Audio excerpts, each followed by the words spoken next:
It's a big issue for the women in I Hollywood. don't think so. I think the men are involved best.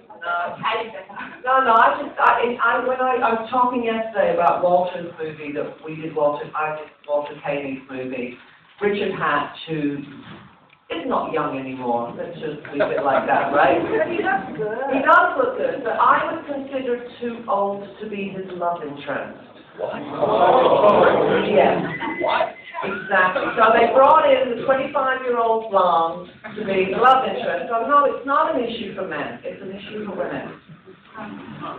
Now I'm off my soapbox. I thought I should weigh in. I wonder what. I agree. It is a more difficult issue for women because we're still caught in the stereotype, and it's gotten worse in that we found all these techniques to defy age and defy death. There's a continual refusal to admit that life decay is part of the Hollywood system. So it leaves women in the position of saying, well, how much money do I want to invest in Mark Trainer faceless case? Because there's a couple options. But really, the hardest part about it is that you want to be able to play the emotional age that you have earned as a woman and play the fullness of being a woman. And you are often asked to be marginalized in that situation and you don't get full expression. So that's what we're fighting for right now, I would say. Thank you.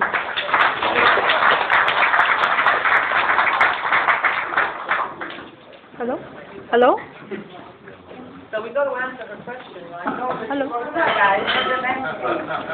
I agree with the women.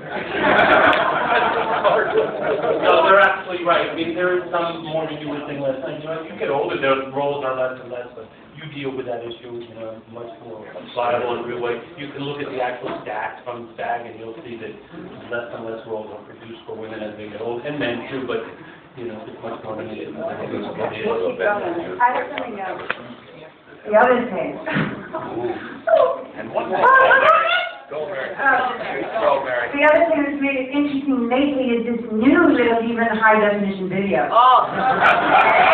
High-definition video, all the guys on the show are saying, oh, isn't it great? Look, you can see every pore, every piece of sweat, and I'm thinking, every wrinkle.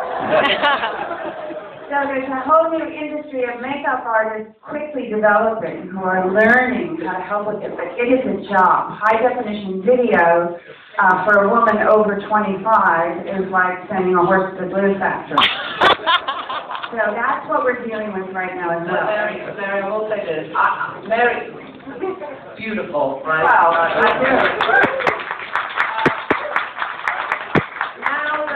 Now that my real age is on the internet, I will say this. I think Mary probably agrees with me, because Mary's a real actress too. And I will underline real actress.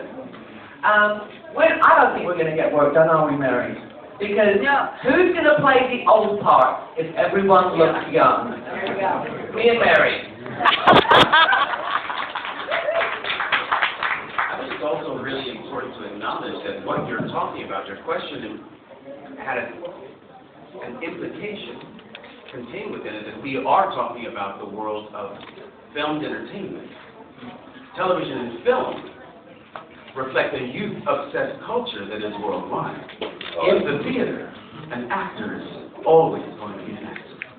And if we're doing plays, then those characters that have been created by the masters over time will always require real actors to play them.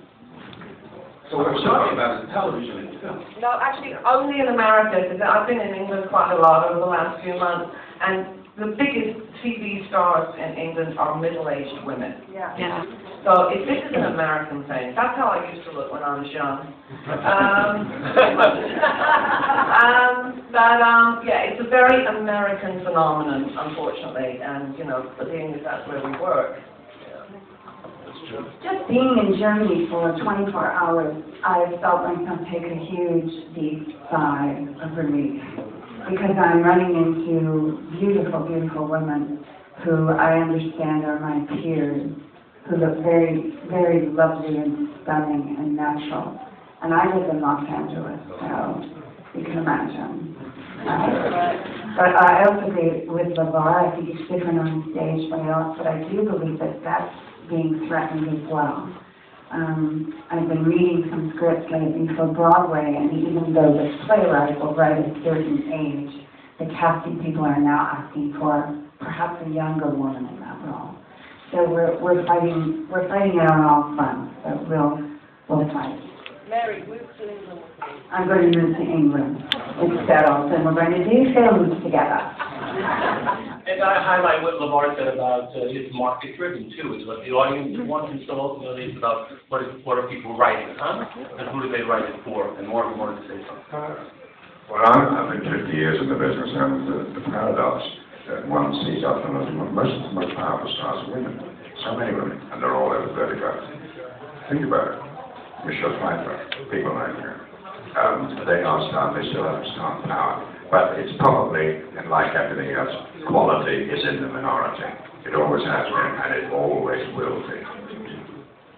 But it's better in Europe in that sense, I would think, for actors in that sense. I really would. Hello, may I? May I? Hello? I wanted to ask Renee, you've been doing work on Boston Legal, right here in front of you. Smile, guy. Yeah. We just talked about the age question, and in Boston Legal, the main stars are all, yeah, no elderly. I did. And the second thing is that we have to face the reality of the baby boom.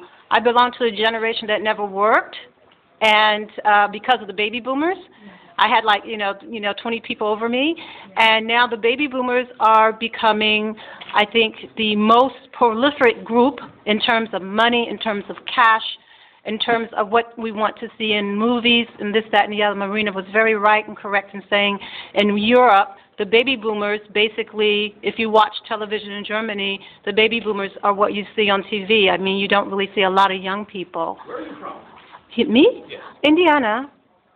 Indiana, Germany? Nein, leider nicht. Also ich wohne hier in Deutschland seit über 20 Jahren und ja, Deutschland ist jetzt mein Zuhause. I live here since 20 years. You can ask Marina. And Germany is now my home. And I've studied here and I work here. So I've got a little insight. But I wanted to ask you about Boston Legal because it is a #1 show. It is geared to our baby boomers. There's love, there's everything, and I love your drug-addicted daughter. So, what did you want to... Because it is possible, yeah, it is possible to be, to prove this theory wrong, and I was wondering what you thought about it. Right, yeah, yeah, hi. Are you okay? It's quite unique that the three major stars of the show are older. Well, James Spader is what? Anybody know how old he is? I don't know, maybe 50?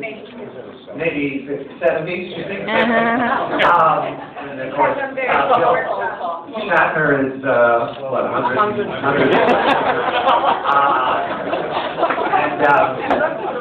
And I look older than him in the show. One moment. Oh no, God, not again. Oh, God.